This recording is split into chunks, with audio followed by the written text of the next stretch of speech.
ভাগ্য জিনিসটা কেমন না, খারাপ গেলে সব দিক দিয়ে একসাথে খারাপ যায়। হঠাৎ করে সিভিয়ার একটা বাইক অ্যাক্সিডেন্টের পর আশেপাশে কোনো হসপিটাল খুঁজে না পাওয়া, আর হসপিটাল খুঁজে পাওয়ার পর রেফার করার জন্য কোনো অ্যাম্বুলেন্স খুঁজে না পাওয়া, আর তারপর দেখি আমার 31K ফলোয়ার ফেসবুক সাসপেন্ড হয়ে গেছে।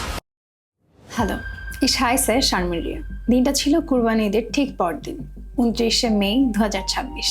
ঠিক 30 মিনিট আগে আমাকে বলা হয়েছিল যে বাইকে উঠলে অবশ্যই হেলমেট পরবে, কিন্তু গ্রামের রাস্তায় কিসের হেলমেট?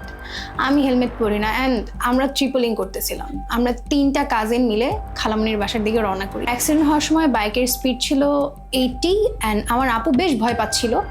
অ্যান্ড বাইকের স্পিড বাড়ার সাথে সাথে আমার কাজিন হঠাৎ করে হাত ছেড়ে দেন, তার বোরখা গিয়ে বাইকের চাকার ভেতর ঢুকে যায় অ্যান্ড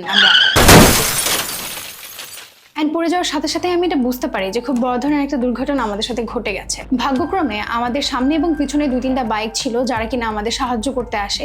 অ্যান্ড আমি যখন তাদের কাছে সাহায্য চাওয়ার জন্য এগিয়ে যাচ্ছিলাম, তখন তারা আমার থেকে একটু দূরে সরে যাচ্ছিল, কারণ আমি তখনও বুঝতে পারিনি আমি একদম রক্তে মেখে গেছি। ওখানে যারা ছিল তারা আমাদেরকে সাহায্য করে সিএনজি ম্যানেজ করে আমাদেরকে হসপিটালের জন্য পাঠায়। অ্যান্ড অর্ধেক রাস্তায় আসার পর দেখি রাস্তা বন্ধ। ওখান থেকে আমাদেরকে বাইকে করে আবার হসপিটালে পাঠানো হয়। অ্যান্ড আমি বাইক থেকে নেমে নিজে হেঁটে হেঁটে ইমার্জেন্সি বিভাগে যাই। গিয়ে দেখি কোনো ডাক্তার এগিয়ে আসতেছে না, কেউ আগে আসতেছে না, সবাই আমাদেরকে দেখে পিছাচ্ছে।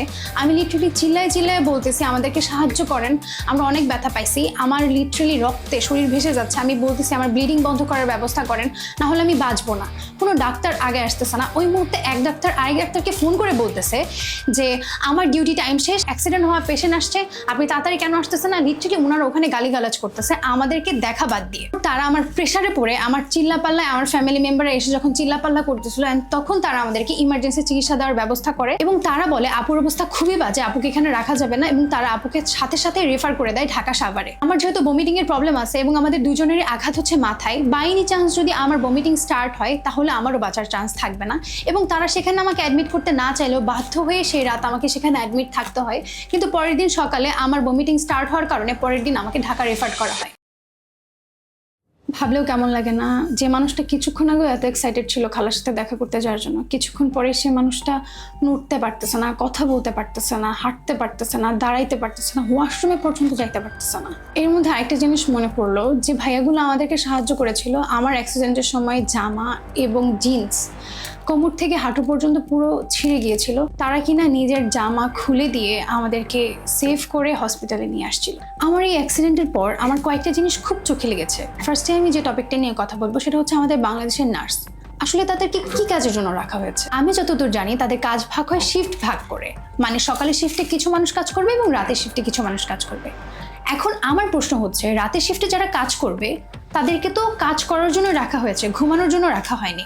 ফর এক্সাম্পল, কোন একটা পেশেন্ট রাত্রিবেলা সিরিয়াস কন্ডিশন, তাদেরকে ডাকতে যাওয়ার সময় তারা উত্তর দেয় পরে আসবেন, আমরা ঘুমাচ্ছি। আচ্ছা আপনারাই বলেন, সরকার নাকি চিকিৎসা ব্যবস্থা উন্নত করার জন্য এত টাকা পয়সা দিচ্ছে, তাহলে সেগুলো যাচ্ছেটা কোথায়? না আছে ভালো খাট, না আছে ভালো চিকিৎসা।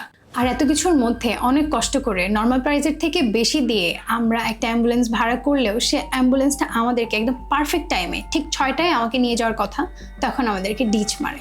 রিজন হচ্ছে সে অন্য কারোর কাছ থেকে ডাবল পেমেন্ট পেয়ে একদম ওই মুহূর্তে, যে মুহূর্তে কিনা আমাকে নিয়ে হসপিটালে যাইতে হবে, আমাদেরকে মানা করে দেয়। আর আমার যাওয়ার কথা ছিল 6টায় এবং আমি হসপিটালে ওই দিন গিয়ে পৌঁছাই দুপুর 1টারও পরে। আর এখন যখন আমি সবাইকে জানাতে যাব, তখন গিয়ে দেখি আমার ফেসবুক সাসপেন্ড। ওই মুহূর্তের জন্য আমরা মনে করেছিলাম হয়তো আমাদের শর্ট ফিল্ম বানানো যেটা 24, এটার কারণে হয়তো আমাদেরকে ফেসবুক সাসপেন্ড করে দিয়েছে। কিন্তু এখন গিয়ে জানতে পারি একটা কমিউনিটি যারা কিনা ইন্টেনশনালি শুধুমাত্র অ্যাটেনশন গ্র্যাব করার জন্য আমার ফেসবুকটাকে সাসপেন্ড করেছে। আর এত কিছুর পরে এই কন্টেন্ট ক্রিয়েশন জার্নিতে আমার এমন কিছু মানুষের সাথে পরিচয় হয়েছে এবং এই অ্যাক্সিডেন্টের পর আমি সত্যিই রিয়েলাইজ করেছি কে কতটুকু আপন, কে কতটুকু পর। একজনের কথা না বললেই না, যে কিনা আমার নিজের আপন ভাই না, কিন্তু সে আমার জীবনে আপন ভাইয়ের দায়িত্বটা পালন করেছে।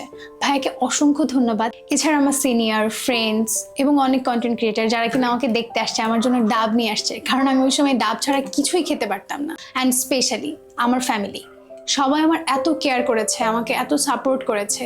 এই মানুষগুলোর ঋণ না আমি কখনোই শোধ করতে পারবো না। আলহামদুলিল্লাহ, মাত্র 5 দিনে আমি নিজে নিজে হাঁটা শুরু করেছি এবং 12 দিনে আমি কাজে ফিরেছি। And that's what I call A perfect comeback.